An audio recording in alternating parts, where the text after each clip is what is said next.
Nous, Africains, nous voulons de l'indépendance.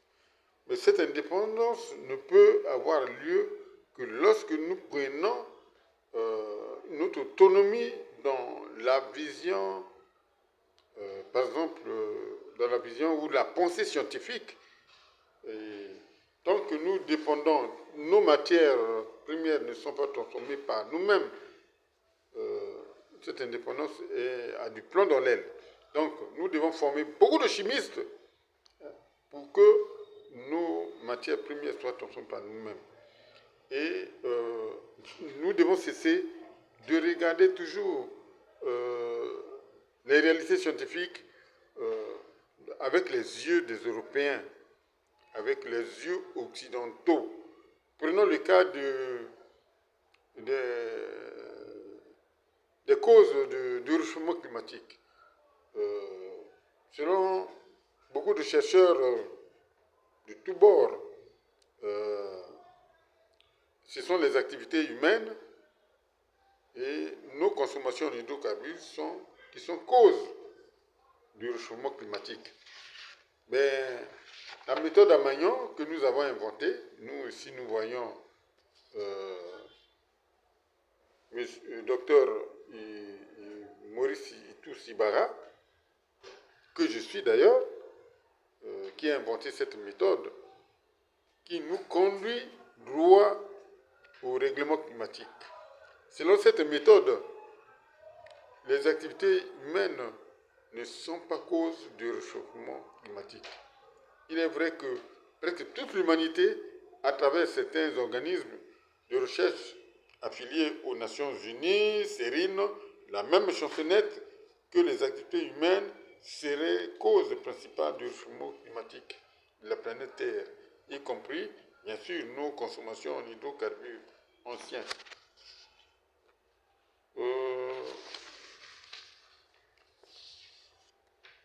Nous disons solennellement que les activités humaines, par exemple, ne sont pas responsables du dérèglement climatique de la planète Terre. Finalement, quelle est la cause scientifique du réchauffement climatique de la planète Terre?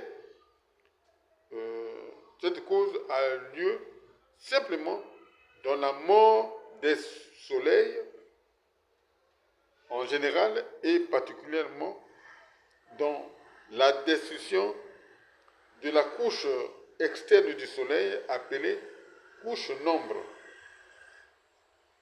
C'est elle qui climatise, entre guillemets, l'environnement, symbolisant le renouvellement de la matière ou la renaissance de l'environnement. D'après les sciences à Magnon, qui sont la physique à Magnon, la chimie à Magnon et biologie magnétique, que le docteur Maurice Sibara a inventé, notre univers est composé d'1,424,337,349 soleils, c'est-à-dire 1,084,337,349 soleils.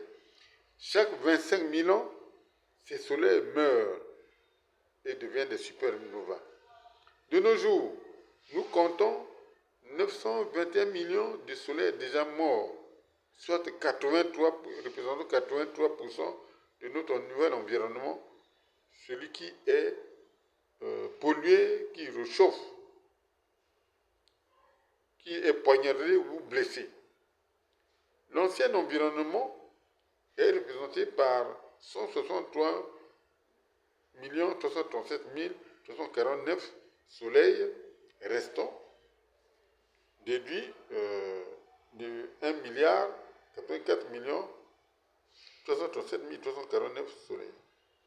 Cet ancien environnement ensoleillé est celui qui est réglé à 17%. Tout notre ancien environnement, dominé par les 3 grands bassins tropicaux de la planète Terre, c'est-à-dire à savoir bassin du Congo, Amazonie, Bornéo, Mekong, qui tous représente 80% du couvert végétal mondial et environ 3/4 de la biodiversité planétaire, y compris les tourbières, sont compris dans les 17% de l'environnement non polluant ou réglé de la planète Terre. Selon cette méthode à Magnon, la problématique du réchauffement climatique est de trouver comment remplacer les 921 millions de soleils morts par les nouveaux soleils qui sont représentés par 921 millions de gisements de nouvelles énergies renouvelables que le docteur Maurice Sibara est en train de cultiver dans les 41 pays de la planète Terre, à commencer par le Congo. En effet, le règlement climatique est une affaire d'énergie solaire ou énergie renouvelable essentiellement. Les activités humaines, les anciens hydrocarbures, parce qu'il y en a les nouveaux que le docteur Sibara est en train de créer, qui sont exploitables en 2 siècles et demi, sont des énergies non renouvelables. Pour prouver que les activités humaines ne sont pas responsables du dérèglement climatique,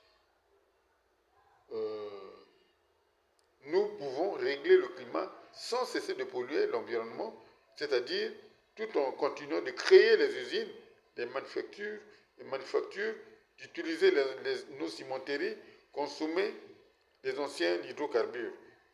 Régler le climat ici, c'est d'appliquer la méthode à Magnon, c'est de l'équation du règlement climatique par pays pour aboutir à l'équation du règlement climatique mondial qui est celle-ci. 917 millions 141 700 nouvelles énergies non polluantes, plus 3 858 300 nouvelles énergies polluantes, ce qui donne 921 millions de nouvelles énergies renouvelables. Les activités humaines ne peuvent donc dérégler le climat que lorsque les émissions de gaz à effet de serre s'additionnent avec les énergies non polluantes pour devenir énergie renouvelable ou nouvelle énergie renouvelable. Donc, selon la méthode à Magnon, une énergie est non renouvelable lorsque son gisement n'est exploitable au maximum que jusqu'à 100 ans, c'est-à-dire un siècle. Une énergie est renouvelable lorsque son gisement est exploitable jusqu'à 2700 ans, entre parenthèses, 1 million de jours. Les nouveaux hydrocarbures sont exploitables en 273 ans, c'est-à-dire 100 000 jours. Autrement dit, 2 siècles et demi. Donc, nous disons ceci, les activités humaines pour dérégler le climat, parce que le dérèglement climatique a lieu dans le soleil. Et la balance du dérèglement climatique a ces 2 plateaux dans le soleil. Et quelle est cette énergie qui